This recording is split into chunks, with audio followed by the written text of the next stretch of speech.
so sick and tired of Cynthia Erivo. I really am. I'm sick and tired of her being a representation for black women here in America, where she is not a representation of foundational black American women. Okay? Our entire take on being a black woman in the space of America are completely different walks. And I feel as if she is so far away from where we are at politically, mentally, spiritually, as black American women, alienating from, unfortunately, having to do that from non-black American communities. People who, black Americans that were descendants of slaves here in the United States. It's stuff like this is propaganda for the masculinization of black women. Am I gonna be wrong? Like, Cynthia, you was all a 105, if that. You know what I'm saying? I'm being real journalist with 5. Y'all know they made Cynthia Man of the Year for People's Magazine? Man of the Year. And for the people who's gonna come in my comments saying she identifies they, them, she ain't a man either. So I don't want to hear nothing about that. I'm so sick of this black woman save everybody agenda they got going on. We are the men. We are not the men. Who gonna be the girls? You know what I'm saying? They always trying to make us a superhero in a situation. How are you at 100 pounds gonna defend Ariana Grande? And would she do the same thing for you? Where was her jump up? You know what I mean? I'm not trying to hear none of y'all propaganda at the end of the day. Maybe I'm just descendants of slaves here in the United States. It's stuff like this. It's stuff like this. This is, I'm not putting down anyone's sexuality. You can be whatever you want to be. I'm not disrespecting that. But what I see is a propaganda. I see an agenda happening with political and with Hollywood, trying to typecast black American women as being masculine. What they have done is they have emasculated the black man, black American men especially, and putting them in dresses in Hollywood, taking them out of the political arena when it comes to black leadership, especially in the Democratic Party, and instead trying to put a black woman in a masculine role since the 1960s. When black women were trying to fight to keep black men in their household to be able to also get a little bit of social assistance.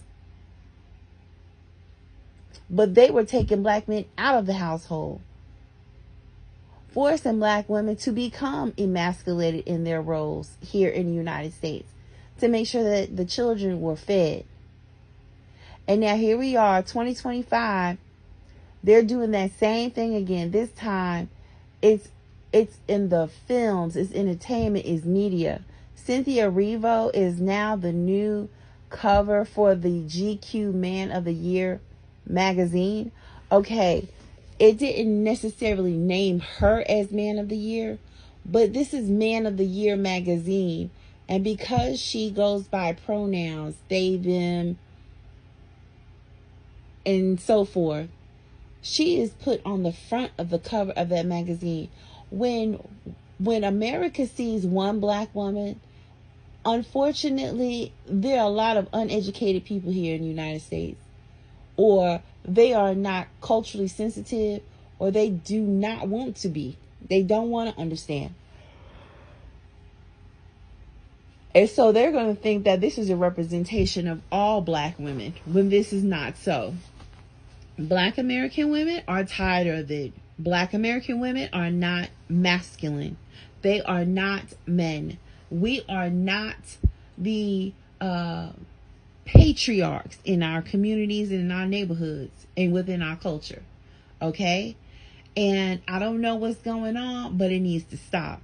And every time Cynthia Erivo come out with this little funky movie with the Wizard of Oz, she always got to do something stupid. Like, your talent should be enough, girl, friend. Your talent should be enough.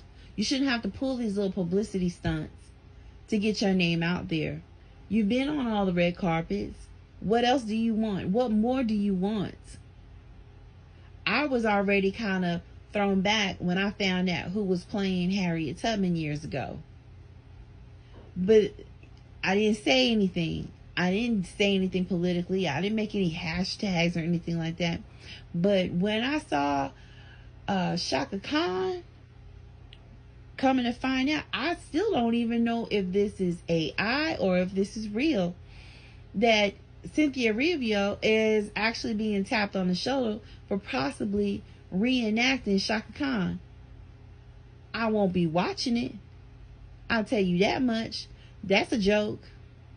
She can't even sing that well. Cynthia Erivo cannot sing that well. She's an okay singer at best. She can hold a note. But is she like, oh my gosh, I just gotta run out there and get Cynthia Erivo, download a Cynthia Erivo song? No. Oh my gosh, I just gotta get a Cynthia Erivo ticket to go see her live? No. Really, she didn't even have to be in this movie with the Wizard of Oz, the remake of the Wizard of Oz. She really didn't have to be in this series. And I'll tell you one thing, after this little publicity stunt she's pulled with GQ, I won't be watching part 2. I really didn't want to watch part 1, but I watched it. Not necessarily for her, but because of other actors and actresses in that film that are of different descents. White, Asian, and black. But not because of her, because I'm not a fan. And I feel like this is a total disrespect. I do not like it. As a black American woman, I do not like it.